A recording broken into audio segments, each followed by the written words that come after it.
free agency period for the Los Angeles Lakers and other teams in the NBA, but we're going to talk about the Lakers and some other ones right after the bumper.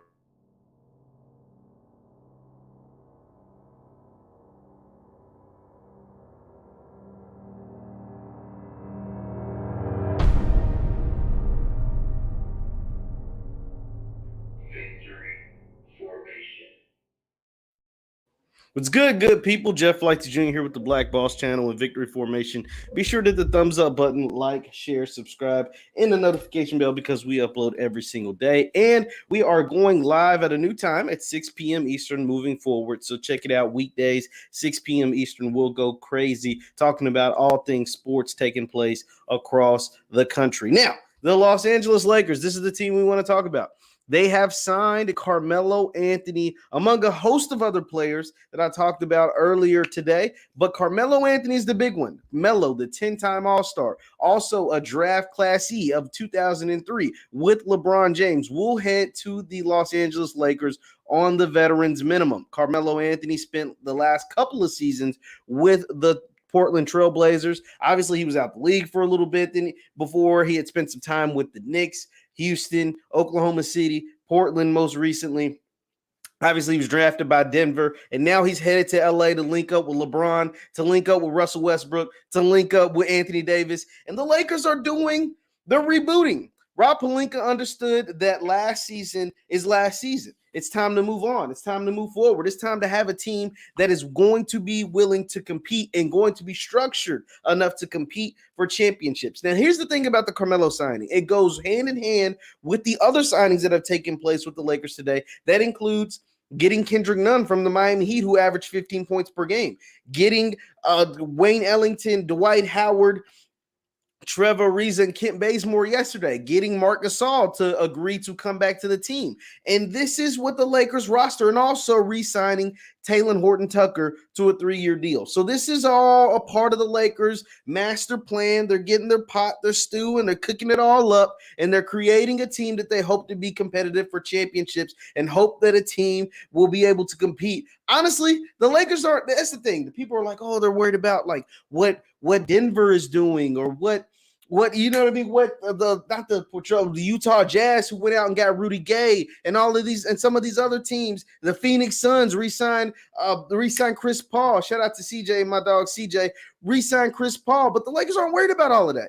None of that matters at the end of the day because they're going to be competing for a championship. And I don't think some of those other teams are going to be in championship contention. I'm going to show you some of the things that are taking place on Twitter as far as regards to what the Lakers are doing or just NBA free agency in general. And there's also a lot of news going around in college football. We're talking about the Big 12 and the Pac-12 merger. If you guys have been watching me, I've been talking about how college football is going away. They're trying their hardest to get away from the NCAA. And the Big 12 and Pac-12, the Big 12 just lost Texas and Oklahoma. They just lost their moneymakers. They just lost the breadwinners, the moneymakers, and they're trying to find another way to make some money. So they're talking with the Pac-12, who honestly are never a legit title contender over the last, I don't know, they haven't been the title contender since what, Reggie Bush, Vince Young in the 2005 championship. So they're looking to become relevant again. So how do you become relevant again? Well, you take two fiddling, dying conferences and you put them together, right? You put them together and you hope that that brings enough revenue to where you can actually make college football competitive. You actually get the West Coast involved on what's taking place with the rest of the country because nobody seems to watch West Coast football. Nobody seems to watch Pac-12 football. So it's going to be interesting. But let's stick with the Lakers and leave your thoughts in the chat. Leave your thoughts in the chat because we're going to be pulling up some of your comments. CJ says the Lakers are looking good. Vance Hopkins says the Lakers in 4, bro. They got the pieces now. And that's interesting because the Lakers did lose some pieces, right? You got rid of Schroeder. You trade. Well, first of all, let's go back to the Russell Westbrook trade because all of this was catapulted by the Russell Westbrook trade. Be sure to hit the thumbs up button, guys. Like, share, subscribe. Thumbs up, thumbs up, thumbs up. So in the Russell Westbrook trade, you traded away the number 22 pick, Kyle Kuzma, Montrezl Harrell, and Kentavious Caldwell-Pope, KCP, all for Russell Westbrook. So then you had AD, LeBron, and Russ.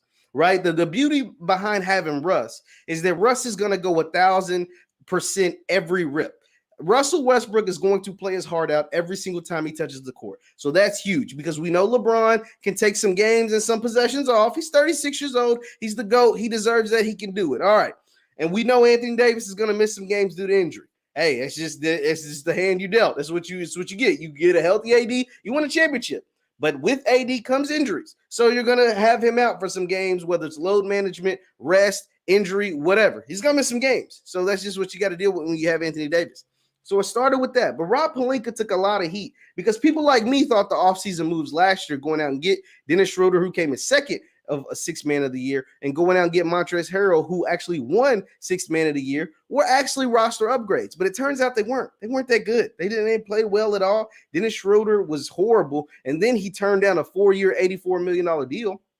He turned down a 4-year, $84 million deal because he thought he was worth 100 plus on the open market. Stupid, whatever. So then Montrezl Harrell just did not live up to the expectations, and Marc Gasol looked old. You let go of JaVale, you let go of Rondo, and you let go of Dwight. And so Rob Pelinka's like, okay, guys, forgive me of my sins. I'm going to make it up to you this offseason. I'm going to go get Dwight back because Dwight Howard, if you guys remember the bubble, Dwight Howard was huge for the Lakers in the bubble. I mean, he was just huge. Let's just be honest. He was huge for them in the bubble. I'm going to share my screen and take a look at the Lakers roster according to myself and Mr. Marcus on Twitter. So it looks like the Lakers have, let me do it this way. I want to do it this way. So the Lakers roster as of right now includes Russell Westbrook, Kendrick Nunn at the point guard position, THT, Malik Monk, who is a silent signing, by the way. I'm going to talk more about Malik Monk later. A silent signing and getting Malik Monk from Charlotte, and Wayne Ellington at the 2 guard. LeBron and Melo holding down the 3. Anthony Davis and his backup, potentially being Trevor Ariza. You know, you can play a small ball lineup or whatever. And then Dwight and Marc Gasol at the big man at the 5. And that is what the Lakers' current roster is looking like. And to me, it's not a bad roster. It's not a bad roster at all. We're talking, and 2 of the guys that are huge that the Lakers were able to pick up this offseason were Kendrick Nunn and Malik Monk. Now, here's something about Kendrick Nunn. Kendrick Nunn averaged 15 points per game for the Miami Heat last season. Kendrick Nunn can light it up. First of all, he can shoot the 3. You always need shooters. When you have LeBron and Russ, you're always going to need shooters. Kendrick Nunn can simply put the ball in the basket. Whatever you think of Kendrick Nunn, think this. Just think buckets. If you know nothing about Kendrick Nunn, which a lot of people were introduced to Kendrick Nunn during the bubble because he simply got off for the Heat during the bubble. He was in the dog. He started off like a Rookie of the Year campaign 2 years ago. He had like a Rookie of the Year campaign. Then he got in the doghouse. I don't know what happened, but then he somehow got in the doghouse. And then during the bubble, he started to light it up once again. So Kendrick Nunn was a steal for LA, getting him on a 2-year deal, only $4 million. I mean, only $10 million. So that is a huge, just major steal. Malik Monk is a guy that Malik Monk is a guy that I have a lot of faith in. And here's the thing about Malik Monk. So for those of you that don't know Malik Monk was a stud in both high school and college. He went to the University of Kentucky, and he lit it up in Kentucky. Well, before he got to UK, in the McDonald's All-American, he won the dunk contest and the three-point shootout. That tells you how skilled and how talented this man really is. Not was, but actually still is. He goes to UK and is the leading scorer on a team that has De'Aaron Fox. Him and De'Aaron Fox were both on, and Bam Adebayo. Bam Adebayo, Malik Monk, and De'Aaron Fox are all on the same team. And Malik Monk was the best player. He was the best college player. Now, I take that back. De'Aaron was the best player. And De'Aaron had the most potential, clearly. But Malik Monk was a stud. Like, he was just a hooper. And so he goes and gets drafted in the lottery by Michael Jordan and the Charlotte Hornets.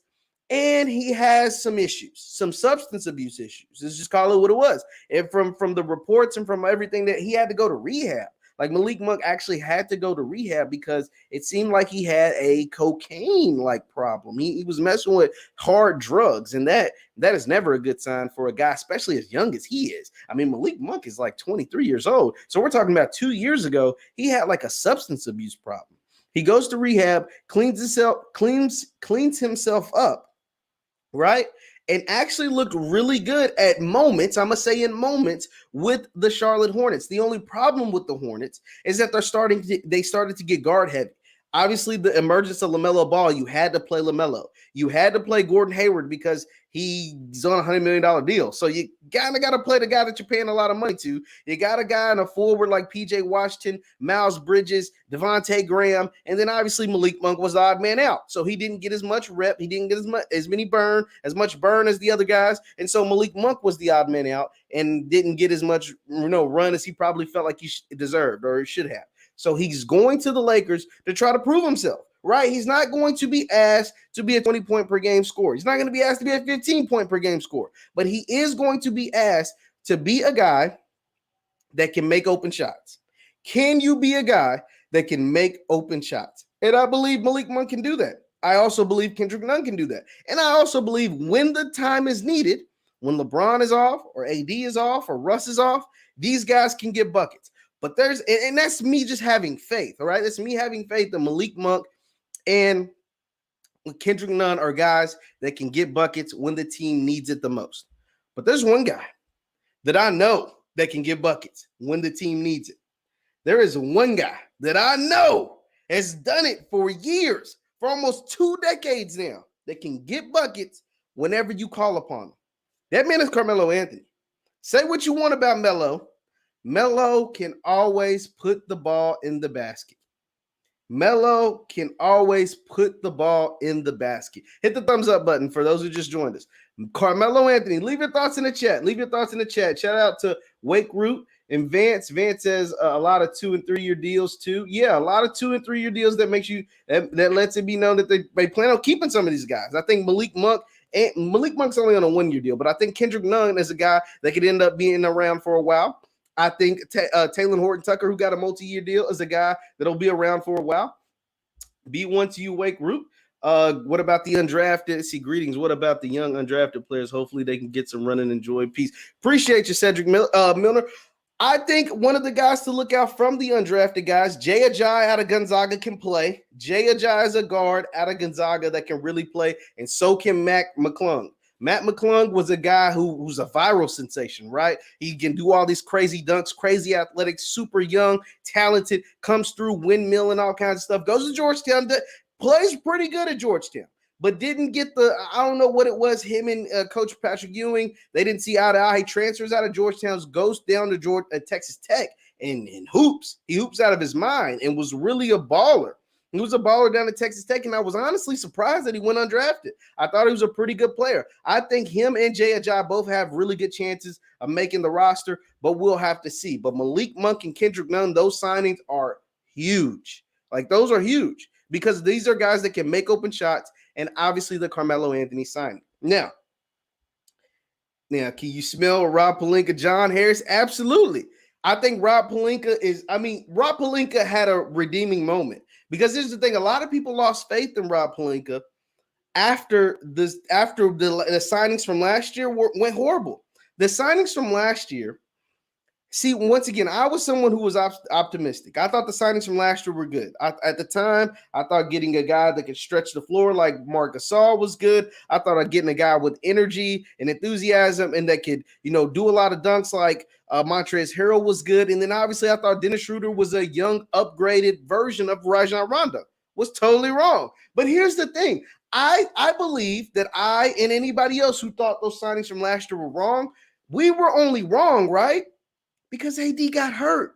Think about it, guys. The weight of the Lakers franchise, and I'm going to get back to the free agents and the signings in a second, but the weight of the Lakers franchise strictly revolves on the shoulders of Anthony Davis. Think about this. The Lakers were up 2-1. 2-1 on a team that ended up being in the finals, the Phoenix Suns. The Lakers were clearly the better team over Phoenix when Anthony Davis played. Tell me if I'm wrong. The Lakers lost game 1 because AD wasn't himself. He wasn't himself, whatever. Came back, won game 2 and 3 when AD actually played, when AD looked like Anthony Davis, won game 2 and 3. And then he gets hurt in game 4. He's not the same. Tries to come back in game 6. He just wasn't the same. Now, obviously, Devin Booker dropping 40 and all of that stuff was good. It was a good moment for the Suns. I'm not going to lie. But Anthony Davis's injury was the reason why the Suns were in the finals. No disrespect to the Suns. This is not, they had a great season and they made the finals. Hell, they were 2 games away. I picked them to win the finals. They're 2 games away from winning the finals. But Anthony Davis is the reason why the Suns were in the finals. It's not even the Suns. It's just because Anthony Davis is hurt. But that's the price of admission with Anthony Davis. If he's healthy, you win championships, i.e. 2020. If he's hurt, you could potentially lose in the first round, i.e. 2021. So that is more on Anthony Davis more than the team or Rob Pelinka. So therefore, if Anthony Davis is not hurt, Rob Pelinka's moves from last season look a lot better than they did. They look a whole lot better. Anthony Davis hurt all during the regular season. He comes back for the playoffs. The games that he were healthy, the Lakers won. The games that he was hurt, the Lakers got bounced in the first round. It has nothing to do with Rob Pelinka. Rob Pelinka's not a player on the court. Rob Pelinka doesn't, he signed, he gets the players. Jeannie Buss signs the checks. Rob Pelinka gets the players who collect the checks, and the players got to go out there and perform. So Rob Pelinka is like, all right, people blaming me for last season's failures. Cool, it's not really my fault, but cool. So all I'm going to do is go out and reboot and revitalize this roster. I'm going to go get younger. First, I'm going to get some savvy veterans. Veterans that I know that can shoot the ball. Wayne Ellington shot 42% career high last year from the 3. Trevor Ariza shot high 30s. Kent Bazemore shot 41% from 3. And Carmelo Anthony is just a bucket. And he shot, I think, a career high like 38% from 3 last season. So we had 4 shooters, 1 bucket getter, and 3 guys that can shoot the ball. But then I'm going to go out and get 2 young guns that can actually make plays. Malik Monk is a guy who shot high 30s from 3, and they can go out and get me a bucket. And that's going to play every night. Kendrick Nunn, average 15 points a game, is a guy who can go out and get me a bucket. And that's going to play every night. So when my old heads, because my guys are old. LeBron's old. AD is not old, but he's brittle. He's very injury prone. And Melo's old. And Westbrook, he isn't old, but he's played a lot of games. Has been in a lot of series. Has got a lot of basketball, averages a lot of stuff. So he overexerts his body a lot. So he might have to sit out a couple games. But I got guys that can play. So, yeah, I'm going to go out and get it. Vance pulled out some great stats. Kendrick Nunn, Malik Monk, Wayne Ellington, Melo, all shot career highs from 3. And Gasol in the second unit, Bazemore, Ariza, 3-and-D guys. Yes, this is what Rob Pelinka would. This is what the team last year was missing. And not to mention, I believe THT, Taylor Horton Tucker, after he just got paid, he didn't get paid a whole lot of money, but he did get paid. You pay a guy, you're going to play him. Taylor Horton Tucker hasn't played in the last 3 years. Hasn't played much in the last 3 years. So it's like, okay, it's time to play him now. Over the last two seasons, he's not played very much of any basketball. So now it's time to play the man. And you haven't paid him, let him play. And the fact that a guy like Jay Ajayi, who shot the 3 really well at Gonzaga, I don't have his numbers in front of me, but he shot the 3 really well, could potentially make the roster. And a guy like Mac McClung could potentially make the roster. It's looking good for LA. The things are on the up and up for the Lakers. Yeah, they're a team full of old men. I made a video earlier talking about how they're a team full of old men. Yes, but here's the thing about the NBA. Old teams win in the NBA. The thing is, old teams win in the NBA. 2 years ago, the Lakers were a team full of old men, and they didn't have any shooters. They had Rondo on the second unit. Caruso, who can shoot sometimes. Marcus Morris, Dwight, JaVale, LeBron, AD. Didn't have any shooters. This team can actually shoot. You don't think Mac McClung is good? So Beck said Mac McClung. I'm not saying he has a potential to make the roster, and he's somebody that can play. I watched Mac McClung. I actually watched him quite a bit in college, and he made some plays. But the old teams actually win in the NBA. Look at Phoenix versus Milwaukee. Phoenix was a team full of young, hot, up-and-coming players. They had one old guy. That was Chris Paul. Well, Jay Crowder's an old guy. But they had 2 old guys, but 1 superstar old guy. Milwaukee was the team full of veterans. And what happened with that veteran leadership? Every playoff series from Milwaukee, they were down. And they were able to overcome it. Why? Because they had veterans that had been there, done that. They had veterans. PJ Tucker was 35. Chris Middleton and Giannis had been teammates for 8 or 9 years. They're not in the 30s, but they've been teammates 8 or 9 years. Brook Lopez is in his 30s. Milwaukee was the old veteran team. Phoenix was the team with Bridges, who still wears braces. DeAndre Ayton, who can probably barely drink, barely legal enough to drink. Devin Booker, who's 24. Phoenix was the young team. And that's why Milwaukee was able to overwhelm them those last 4 games. Because they had one guy, that was over the age of 30, the Chris Paul.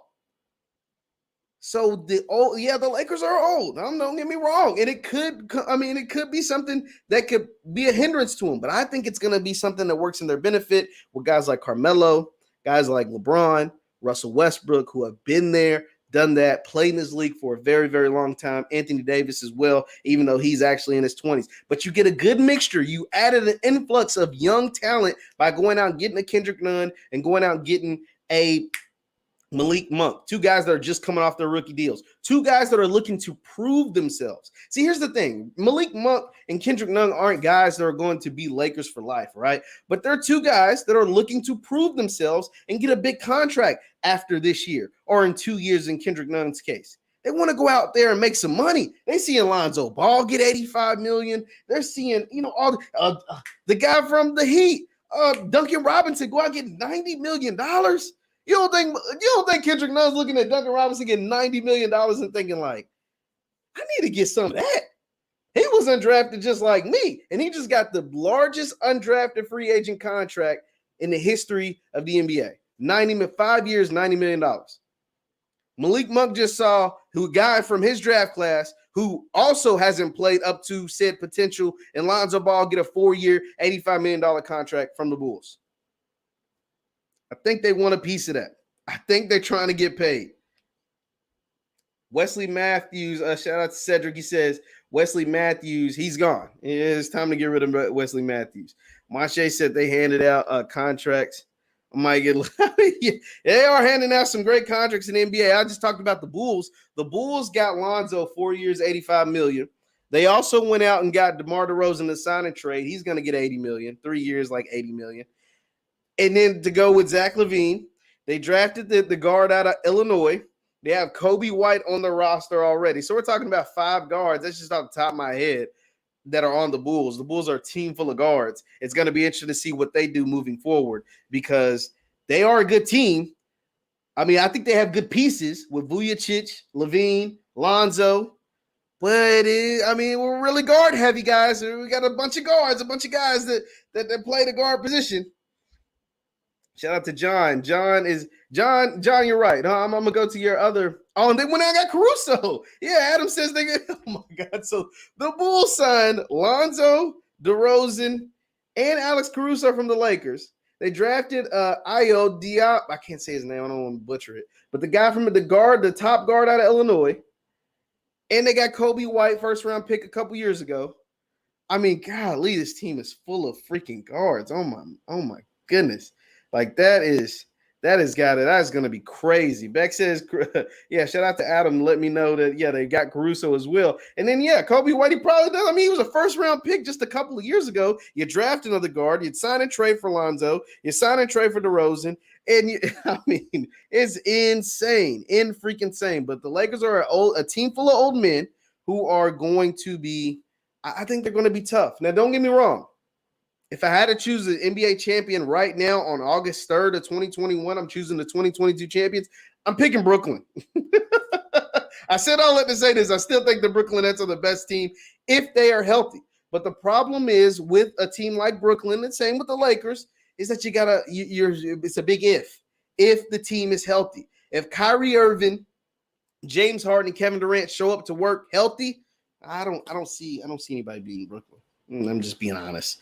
Brooklyn, that's tough. Like, that is super tough. We're talking about 3 of the greatest scorers the league has ever seen, all on the same team, all on the same court, playing together, healthy. Ain't nobody beating Brooklyn. It's Just cut it out. They stack the deck in their favor. Crazy, right? But that's a big if. That is a huge if for Brooklyn because we know Kyrie Irving might want to play basketball sometimes, might not, and gets hurt. And now James Harden is starting to get that injury bug a lot more often than he ever did before. So that is going to be interesting to see what goes on in Brooklyn. But they added Patty Mills. They brought back Blake Griffin. I can't remember exactly what Brooklyn did in the draft. Did Brooklyn get a big in the draft? Somebody let me know. Did Brooklyn get a big in the draft? Somebody said they don't care Bucks and 6.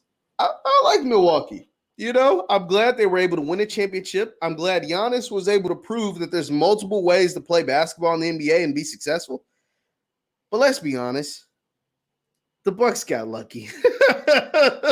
The Bucks got lucky.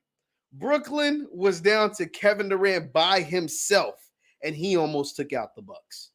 If Kevin Durant gets James Harden and or Kyrie Irving back healthy, he's not losing to the Bucks. Let's just call a spade a spade.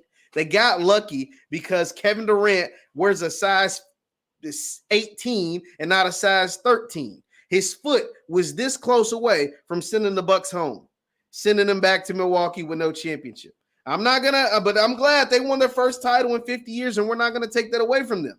But Kevin Durant wears a size 18, and if he wore a size 15 and his foot wasn't on the line but behind the line, the Bucks would have never been champions. It probably would have been Phoenix because I think they would have been able to overcome Kevin Durant just by himself. The Bucks got lucky. But hey, I mean, we're not going to knock nothing against them. They won the title. There's no asterisk next to this ring. They got their ring, the first title in 50 years. It's amazing. It's great, and we're not going to knock that at all.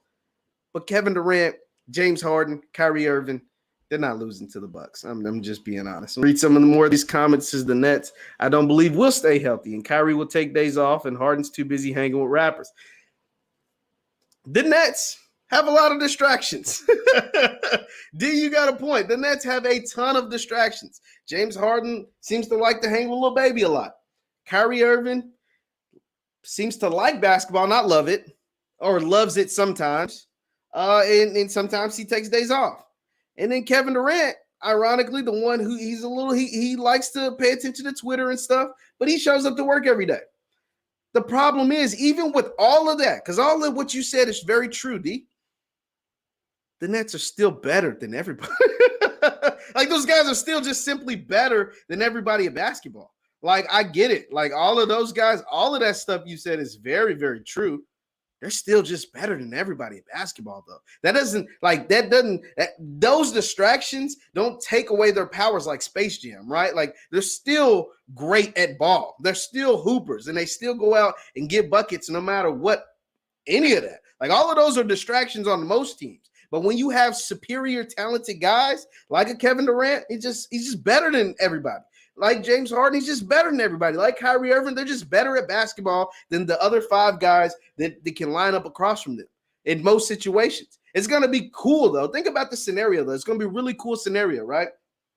If the Lakers with LeBron and Russell Westbrook make it to the championship game against Kyrie and Kevin Durant, like, wouldn't that make, like, just for a match made in heaven? And now we're adding a third layer to it, maybe a minor layer, but it is a third layer. Melo was on the Rockets with James Harden when the Rockets, tried to destroy Melo's career. Think back with me for a second. When Melo signed those 10-day contracts with the Rockets, James Harden was on that team. And James Harden didn't fight much for Melo to keep him on the roster. And they tried to bury Melo's career. Carmelo Anthony's career almost ended because of his time in Houston. Tell me if you remember that. Carmelo Anthony was playing basketball in Houston for the Houston Rockets. And for a fact, if James Harden wanted Carmelo on that team, he would have been on the team. But James Harden seemed to didn't care about Carmelo Anthony. And the Rockets tried to bury his career, said he was done, said it was over. And then, obviously, OKC took a chance on him, and the rest is history. But Carmelo Anthony's career was almost over in Houston because of the Houston Rockets.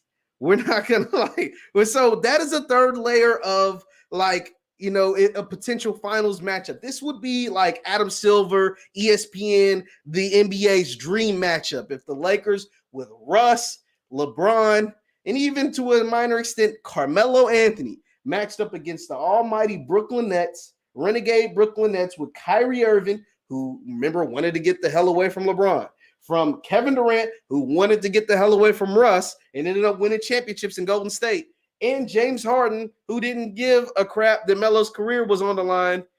And all of these guys match up in the NBA Finals. Like, that would be something to die for the NBA. Like, the ratings, and it's the two biggest markets in the country, Los Angeles and New York. So, I mean, that is just like, it's almost like setting up too good to be true. It's almost setting up too good to be true. Just like if LeBron would have played Kobe in the finals, like it's like that was almost too good to be true, and we never got it, right? If the Brooklyn Nets, with all of the storylines and headaches and craziness that they got taking place, James Harden with the rappers, KD with the Twitter fingers, Kyrie Irving might show up, might not, with a walking stick, without a walking stick, whatever, and then LeBron James, Mr. Space Jam. I mean, my nephews and stuff don't know LeBron didn't play basketball besides the fact he's in Space Jam. You got Russell Westbrook, who wants revenge on everybody because everybody's counting Russ out. Think about this. Russell Westbrook is the only MVP in the history of the league to get traded 3 straight off seasons. He wanted out of OKC, so they got rid of him. Cool. Houston didn't want nothing to do with him, so they got rid of him. Cool. He's in Washington. And now Washington, honestly, wanted to just unload his contract. And what's even better, what makes this even better, is that the report came out. Tell me, leave something in the chat. Leave something in the chat if you read this report.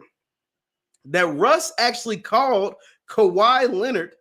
Russell Westbrook actually called Kawhi Leonard in 2019 and said, hey, I heard you going to the Clippers. I'm trying to get with you at the Clippers. I'm trying to get with you in the Clippers. Come pick me up. Tell them to come get me. And Kawhi took that phone call, flipped it, went to Paul George and was like, hey, Russell Westbrook just called me and was like, he's trying to get with me to go to the Clippers. I don't want Russell Westbrook. I want you instead. Like, tell me in the chat if you heard about this story. It was a report put out by The Athletic, I want to say, that Russ actually called Kawhi Leonard to get with him, to go with him to the Clippers, and Kawhi chose Paul George instead. Because remember, what Russell Westbrook and Paul George were both on the Thunder. And Paul George had re-signed with the Thunder long term.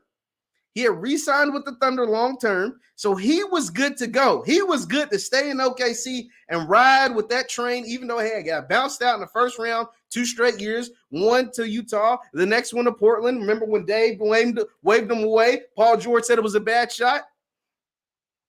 And after that, I guess Russ realized, like, yo, this ain't going to work. So he calls up Kawhi. He's like, yo, I heard you're trying to get to LA. I'm trying to get with you and go to LA. And Kawhi flipped that phone call, got on the other line with Paul George, was like, yo, I don't want Russ. I want you. He's trying to get with me to come to LA. Instead, I want you. That is a crazy story. Like, my basketball mind was blown when I heard this story. Robert Jenkins said, yeah, he heard Kendrick Perkins. Folks heard about this story. I mean, this was crazy. Like, that was just a crazy story to me. I was like, wow. Kawhi, first of all, it was a savage move by Kawhi. Yeah, insert Kawhi's laugh. Yeah, like, that was a gangster move by Kawhi. I was like, nah, dog.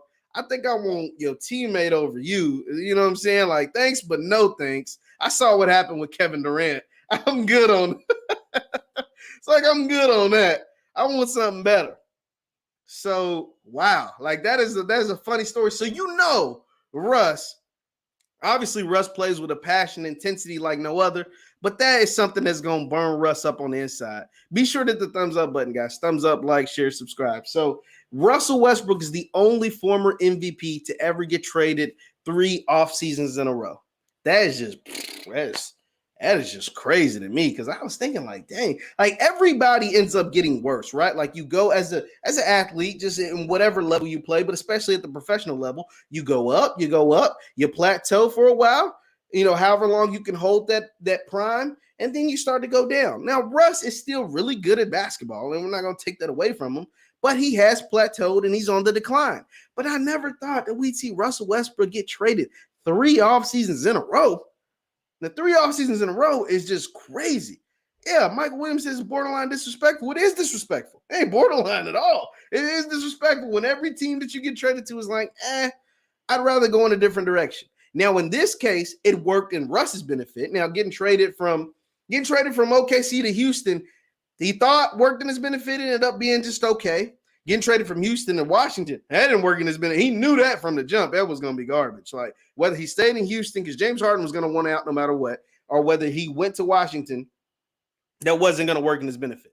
Now, this actually worked in his benefit because he has a legit chance of winning a championship playing with LeBron James. But it is a chemistry experiment. You're putting a dash of this with a dash of that, and it could combust and blow up in your face, or it could be a cure to a disease we didn't think had a cure. You know what I'm saying? Because you're pouring a splash of this, a splash of that, a sprinkle of this, a little mixing it up, and you watching it, and you're just waiting to see what happens. And it could blow up in your face, or it could be something, a start of something beautiful. Because, I mean, Russell Westbrook, and here's the thing about Russell, and that's going to be very beneficial for the Lakers. Russell is not going to take a game off. Russell plays every possession as if it's his last. He's going to be out there running against Kendrick Nunn and Malik Monk and THT and trying to go at them as if he's the rookie, as if he's the undrafted free agent, as if he's the guy not on a $200 million contract, not making $40 million a year, as if he's the guy fighting for a roster spot. That's what I love about Russell Westbrook. He's going to bring that level of intensity. They say he brings it in practice, and we obviously see the results in the games. He's going to bring that level of intensity to every time he steps out on the court for the Los Angeles Lakers. The only problem with Russ, he's a 30% three-point shooter, and LeBron isn't the best three-point shooter, and Anthony Davis isn't the best three-point shooter. So it's going to be interesting. It's also going to be interesting to see how they divvy up who handles the ball. We know LeBron loves to have the ball in his hands, but we also know LeBron has played with other guys who are primary ball handlers, and he hasn't been afraid to allow them to do their thing. Kyrie Irving had the ball in his hand more than LeBron. At times, Dwayne Wade operates really well with the ball in his hands, and he's played well with those guys. He's made it work. So I think the fit with Russ, AD, and LeBron is going to be interesting, but I think he's going to be able to make it work. We had a ball today, guys. The Lakers have signed Carmelo Anthony. The Lakers have traded for Russell Westbrook. They've also signed Dwight Howard, Wayne Ellington, Malik Monk, Kent Bazemore, Kendrick Nunn, and a ton of young players for the Lake Show. John says, now the big question are the Lakers as a team. I have no arguments against Russell Westbrook's game, especially his effort, but only knock is really his huge contract. Yeah, the Russell Westbrook, that's the thing about that, John. His huge contract, he does have a huge deal. Westbrook isn't a long-term solution for the Lakers. Westbrook is a we want a championship now type solution for the Lakers. His contract is huge because that's what OKC was giving him to stay. But once he wanted out of OKC, you know what I'm saying? Hell, you're just going to have to eat that contract. So that's why he's moved out of DC. DC was like, all right, we're not winning with you and Bradley Beal. It's time to, and we're paying you $40 million a year. It's time to move you on. But I believe him with the Lakers, it's just a 1 or 2 year thing. But it's 1 or 2 years to get the 1 or 2 last years of LeBron, of like this type of LeBron James. It's time to get that out now. So it's time to try to get as many wins, as many championships, as much thing out of these next 2 years as possible. Because that's all we're going to have Russ for is the next 2 years. That's why Kendrick Nunn signed a 2-year deal. That's why THT did a 3-year deal. Now guys like Melo and Malik Monk and Mark Gasol and all those guys are going to be interchangeable guys over the next 2 years. Well, if they work, they'll try to run it back. If they don't, they'll move on. But we've seen the Lakers even before. Even when it did work, they didn't even resign the guys that they had. JaVale McGee, Avery Bradley, the guys from that championship team, they didn't even resign them. So we never know what Rob Pelinka. Rob Pelinka's playing chess, not checkers. So he's trying to get these guys ready to be able to compete and win a championship this year. But he's got tunnel vision only on this year. So I am going to be I'm going to see what happens. I'm excited to see what happens. Thank you guys for tuning in. Be sure to hit the thumbs up button on your way out. We're going to go live every weekday at 6 p.m. moving forward. I got to move. And this is going to be my time slot. So be sure to check in with the Victory Formation Sports Show and check us out on Instagram at VF Sports Show. Post content on there all the time. Thank you guys for tuning in, and I will see you next time. Peace.